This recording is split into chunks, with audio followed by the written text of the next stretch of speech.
बोले शंकर भगवान की जय। आज हम करेंगे श्रावण मास महात्म का 27वां अध्याय। भगवान श्री सदाशिव ने कहा, हे सनत कुमार, अब मैं श्रावण मास में कर्क तथा सिंह संक्रांति में जो कुछ कार्य होता है वह तुम्हें बतलाऊंगा। कर्क संक्रांति से सिंह की संक्रांति तक सब नदियां रजस्वला हो जाती हैं। उस काल में उन नदियों में स्नान नहीं करना चाहिए।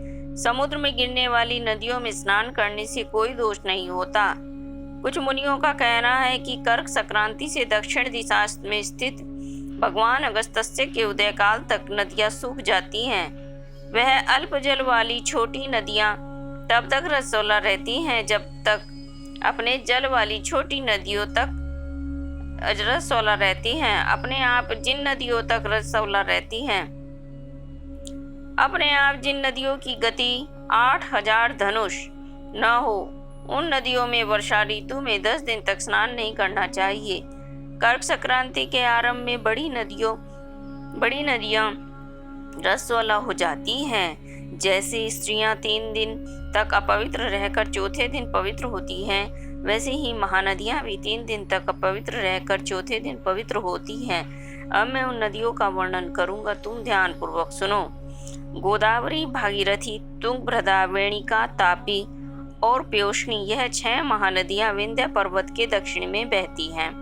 भागीरथी, नर्मदा, यमुना, सरस्वती, विशोका तथा वित्सता, यह 6 महानदियां विंध्य पर्वत के ऊपर बहती हैं। 12 महानदियां देवर्षि क्षेत्र से प्रादुर्भाव होती हैं। देविका, कावेरी, वंजरा और कृष्णा, ये 4 नदियां कर्क संक्रांति हो जाने पर एक दिन रजस्वला होती हैं। कर्क संक्रांति से 3 दिन तक गोमती नदी रजस्वला होती है। चंद्रभागा, समीसिंधु, सरयू, नर्मदा, गंगा, यमुना, प्लक्षधारा तथा सरस्वती, यह 9 नदियां नद नाम सुविख्यात श्रवण, सिंधु, हिरण्य, कोकिल, अर्हित, घग्गर, शतुद्र, यह 7 पवित्र रहती हैं। यह रजस्वला नहीं होती। धर्म, द्रवा, गंगा, यमुना तथा सरस्वती, यह सब काल में गुप्त राजदोष वाली होती हैं।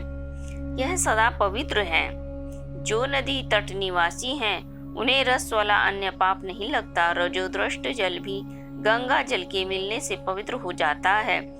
बकरी, गौ, भैंस, प्रसूता स्त्री और भूमि में नवीन जल, यह 10 रातों के पश्चात शुद्ध होते हैं।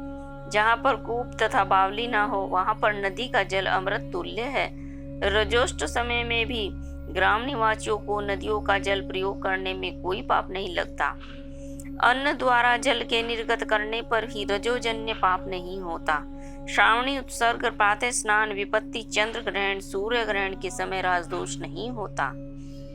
सिंह के हो जाने पर जिनकी गौ ब्याई हो, उसकी 1 मास के अंदर निश्चय ही मृत्यु हो जाती है। उस समय की गौ प्रसव शांति अब मैं तुम्हें बतलाऊंगा, जिसके करने से मनुष्य सुखी हो जाता है। उस समय में ब्याई गौ ही ब्राह्मण को दान कर देनी चाहिए। पीली सरसों शुद्ध गोघृत द्वारा होम कराना चाहिए। श्री सूक्त शांति द्वारा स्नान करना चाहिए। घी और तिल की 1800 आहुतियां देनी चाहिए। उपवास करके ब्राह्मण को निश्चित दक्षिणा देनी चाहिए। सिंह राशि में सूर्य के आने पर गौ ब्याई हो तो निश्चित ही कोई अनिष्ट होगा। उसकी शांति के लिए यह उपाय चाहिए, सबको करना चाहिए। अस्यवाम इस सूक्त से तथा त्वदिष्टो इस मंत्र से तिल, घी और 10 से 108 होम करना चाहिए तथा मृत्युंजय विधान द्वारा 10,000 हवन करने चाहिए। ऐसा करने से मनुष्य को किसी भी प्रकार का भय नहीं सताता। इसी तरह यदि श्रावण मास में घोड़ी ब्याई हो तो शांति करने से दोष मिट जाता है। अब मैं श्रावण मास में कर्क या संक्रांति होने के सुप्रद दान के संबंध में कहूँगा। कर्क के सूर्य में घृत घेनु का, सिंह संक्रांति में सोने व छाते का दान करना चाहिए। श्रावण मास में भगवान श्रीधर की प्रीति के लिए साधक को घृत कुंभ, घृत धेनु फलों का दान करना चाहिए। मेरे संतोष के लिए इस महीने में अन्य दान भी कर लेने चाहिए। अन्य महीनों की अपेक्षा इस महीने में किया गया दान अक्षय फल को देने वाला होता है। मुझे इस महीने में अधिक प्रिय महीना और कोई नहीं। मैं श्रावण मास के आने में प्रतीक्षा करता रहता हूँ। जो इस महीने में व्रत करेगा वह विशेष रूप से मेरी कृपा का पात्र होगा, क्योंकि ब्राह्मणों का राजा चंद्रमा और प्रत्यक्ष देवता सूर्य है। यह दोनों मेरे नेत्र हैं। अतः उसकी संक्रांति संज्ञा कर्क संज्ञा सिंह संज्ञा हुई। इससे अधिक महात्म्य मैं क्या कह सकता हूँ। जो 12 महीनों के स्नान का फल प्राप्त हो जाता है और मनुष्य श्रावण मास में प्रातः काल कर स्नान नहीं करता, उसके 12 महीनों में किए हुए सभी काम व्यर्थ हो जाते हैं।